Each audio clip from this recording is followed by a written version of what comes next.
hari kemenangan pasti tiba. Haleluya. Apa yang Tuhan sudah mulai, pasti Tuhan selesaikan. Tuhan tidak mau pekerjaan yang terbengkalai. Amin. Tentunya kita masih ingat hari kebangkitan Tuhan Yesus yang kita peringati hari Minggu yang lalu. Musuh-musuhnya berpikir mereka sudah berhasil membunuh Tuhan Yesus, sekaligus menghancurkan pelayanan Tuhan Yesus. Mereka menaruh tubuh Tuhan di dalam kubur dan menutupinya dengan batu. Tetapi apa yang direncanakan Tuhan pasti jadi. Karena sebelum Tuhan Yesus disalib, Dia sudah lebih dahulu berkata, aku akan bangkit pada hari yang ketiga. Kematian tidak dapat menahan Tuhan Yesus. Hari Minggu tiba, hari kemenangan tiba. Bagaimanapun gelapnya pada hari Jumat, saudaraku, di mana Tuhan Yesus, saudaraku, mengembuskan napasnya terakhir.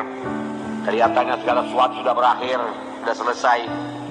Namun, saudaraku, tibalah hari Minggu, hari yang terang, hari kemenangan, di mana Tuhan mengalahkan maut. Dia bangkit daripada kematian dan Dia hidup. Amin. Hari Jumat kita juga akan berlalu, saudaraku. Boleh jadi pada saat ini kita mengalami, saudaraku, banyak persoalan-persoalan hidup, tekanan-tekanan hidup. Saudaraku, jangan menyerah, saudara. Tetap berpegang pada janji Tuhan, karena hari Minggu kita masing-masing pasti datang. Amin. Walaupun dalam perjalanan mencapai kehendak Tuhan tersebut ada halangan-halangan seperti yang dialami oleh Tuhan Yesus, sepanjang kita tidak kehilangan visi kita, sepanjang kita tetap berpegang teguh pada pengakuan iman kita, saudaraku, hari Minggu kita pasti muncul, saudaraku. Hari kemenangan kita pasti jadi. Hari kita sampai kepada panggilan Tuhan dalam hidup kita pasti digenapi Tuhan.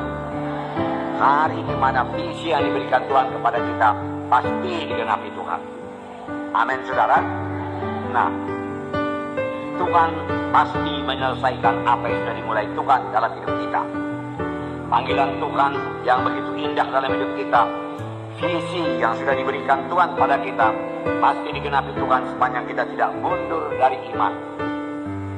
Sepanjang kita tidak kehilangan visi tersebut, tidak melenceng daripada visi tersebut, maka Tuhan akan membawanya kepada kegenapan.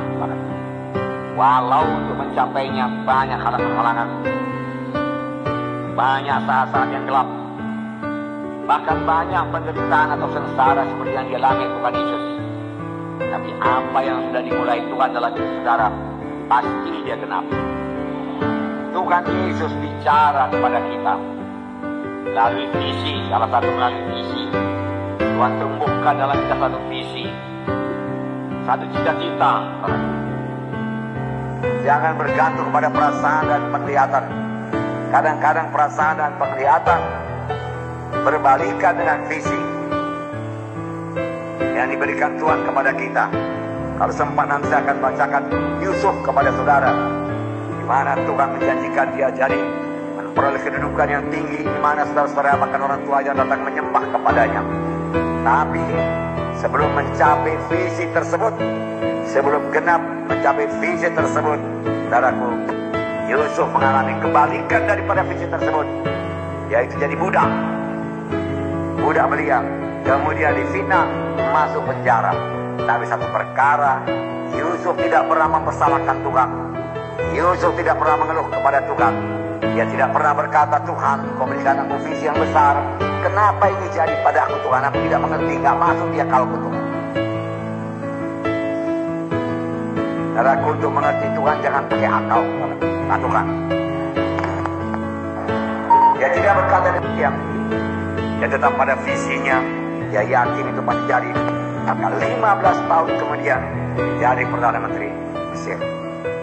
Mana saudara datang menyembah kepadanya. Saudaraku, marilah kita pandang firman Tuhan. Karena hari Minggu kita pasti datang. Hari kemenangan kita pasti datang. Hari di mana Tuhan mengenapkan visinya kepada kita pasti datang. Tidak bisa tidak datang. Karena Tuhan yang berjanji itu setia. Janji Tuhan yang mengatakan oleh pilu-pilu Yesus, kamu sudah sembuh, pasti jadi. Janji Tuhan yang berkata, aku datang supaya engkau beroleh hidup yang berkelimpahan, pasti jadi. Hanya Tuhan minta sedikit saja daripada kita. Berikanlah jalannya anakku, supaya aku bisa memberkati engkau. Berilah kepada Tuhan, taburlah. Dengan tidak mengharapkan balasan daripada Tuhan, itu kuncinya. Saudara memberikan persepuluhan bukan untuk memancing Tuhan, tapi memang kasih dari hati saudara untuk memberi kepada Tuhan, beri persepuluhan kepada Tuhan. Tidak mengharapkan balasan sama sekali, barulah bisa diberkati Tuhan.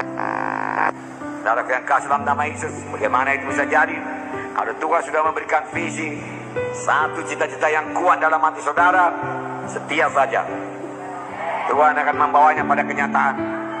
Boleh jadi pada mulanya kecil saja dulu, tetapi bertambah hari bertambah besar, bertambah hari bertambah cepat, saudara. Demikian juga saudara. Maka panggilan Tuhan kepada saudara, visi Tuhan kepada saudara, hanya saudara yang bisa mengenapkan. Amin. Hanya saudara yang bisa mengenapkan, nggak ada orang lain. Itulah DNA keturunan, amin. Tapi ada DNA dari sorga yang menyanggupkan saudara, yang membuat saudara dilengkapi untuk sampai kepada visi saudara, mengerjakan pekerjaan Tuhan dan berbuah. Dan tidak ada orang lain yang bisa menggantikannya, hanya saudara saja yang bisa mengerjakannya.